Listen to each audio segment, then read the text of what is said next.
Hello friends, today in this topic we will be discussing few important questions which come into the minds of common people pertaining to the emergency management of heart attack. This is the second part of this series where we have discussed a few important questions in the first part. Today we will be continuing that discussion and we will be discussing few more points regarding the emergency management of heart attack. Before I go into the video, I will request the people who are new to my channel to subscribe to my channel, like the videos, comment on the videos and to share the videos in social media if possible. So without wasting any time, let's dive into the topic. First of all, if at all the patient is suspected of having a heart attack, should the patient be eating or drinking anything?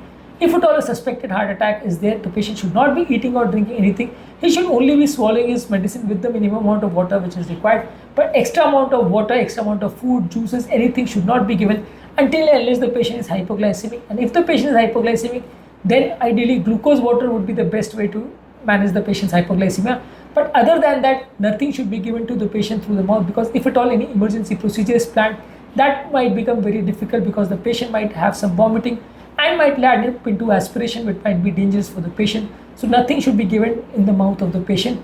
There are some people who might recommend some herbal therapy like ginger and garlic for the management of heart attack, but that is significantly risky because these things might stay in the mouth of the patient, and if the patient goes unconscious, then the things might be aspirated and it might go into the respiratory tract and the patient might die because of them.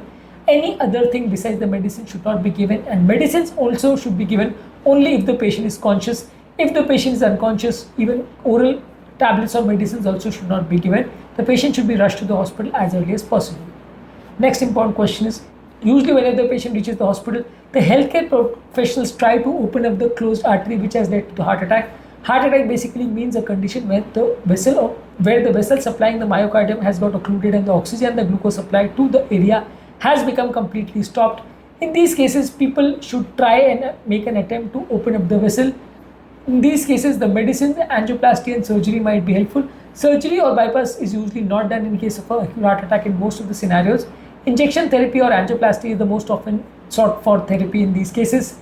The most common injection which is used is a thrombolytic therapy, which is basically a strong blood thinner which opens up the infarcted vessel because it dissolves the fibrin clot which is often occluding these vessels. This thrombolytic therapy is basically a very strong injection which dilutes the blood, or it clears out the clot formed inside the blood, which will help in clearing out the clot which is formed in the coronary artery and restoring the blood flow.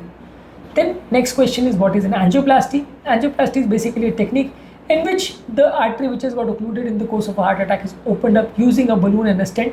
In this case, the patient is brought to a cath lab table where under fluoroscopic guidance, a specially designed wire is crossed into the vessel of the patient, and once the wire crosses the lesion which has got the occlusion, then a balloon is dilated and the vessel is opened up and a stent is deployed.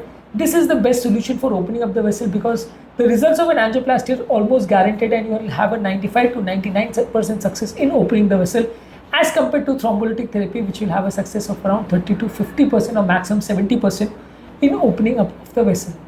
Out of these two therapies, if at all angioplasty is available, then often angioplasty is the most sought for therapy.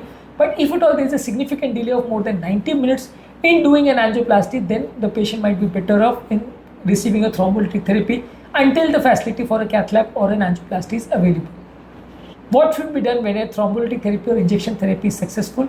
Usually when the thrombolytic therapy or injection therapy is successful, then also the patient will require an angiography within the next 24 hours. And if the patient is found to have a lesion which is causing the heart attack, then the patient should be subjected to an angioplasty or an urgent treatment as early as possible so that the chances of recurrence of a heart attack is reduced. What should be done if the thrombolytic therapy or injection therapy fails in opening the vessel? Usually it is recognized by the ongoing chest pain and failure of resolution of the EC changes that the thrombolytic therapy has failed to have its desired action.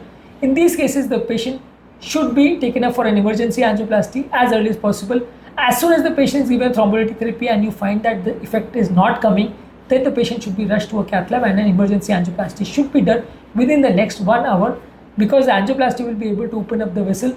Any other medical therapy will not be able to do the job.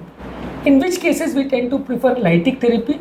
Usually lytic therapy or injection therapy is only preferred when the angioplasty facility is not available, or because of some technical reasons or other issues you are not able to perform an adequate angioplasty, then you might prefer an injection therapy. But in most of the cases, whenever angioplasty is available, then it's better to go for an angioplasty. What is the duration of hospital stay after an angioplasty or in a heart attack. Usually the patient is expected to stay in the hospital for 3 to 5 days. After a successful angioplasty, the patient might be discharged on the third day. Usually after a heart attack which has been managed conservatively and there are no complications, the patients can be discharged after 3 to 4 days. In case of some complication or bad condition of the patient might be expected to stay for a few more days. Next important question is, when can the patient resume his job after an angioplasty or heart attack? Usually after 15 days, or sometimes in case of massive heart attack after 30 days, patient's condition is found to be appropriate and medically fit, then the patient can be allowed to resume his job after 15 or 30 days in few cases. What are the lifestyle changes which are recommended after heart attack? Usually people should follow a heart healthy diet, should exercise regularly, should quit smoking and alcohol, should manage mental stress, should be into regular follow-up of their healthcare providers and continue their medicines regularly. These are the important things which are recommended after a heart attack. What is cardiac rehabilitation and when do I need it after heart attack? Cardiac rehabilitation is basically a structured program which is done in a hospital where the exercise, education and healthcare support and all the important aspects of the patient management after a heart attack are dealt with. Specially designed healthcare or health rehabilitation team is available in hospitals, and this team will be able to guide the overall management of the patient. What should be done if the patient experiences some symptoms which feel like a heart attack but then later it disappears? Usually if the patient experiences symptoms like a heart attack which later subsides, the patient should still seek medical attention. The patient should be dealt like a patient of unstable angina. Angiography should be done, appropriate medical management should be done, and if at all an angioplasty or subsequent treatment is required, that should be done. Even if the patient is having symptoms, the further evaluation of the patient should not be stopped even if the symptoms subside spontaneously, because these symptoms have suggested that there might have been some cardiovascular problem, and if at all it is not dealt with in an appropriate manner, it might recur again in a short duration of time. That is why appropriate care should be done in this regard.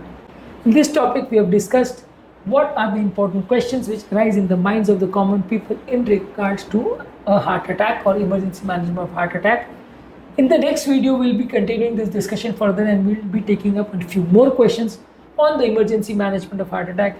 Please see that video also. That will be the part 3 of this videos. Before I end the topic, I would request the people who are new to my channel to subscribe to my channel, like the videos, comment on the videos and to share the videos in social media if possible.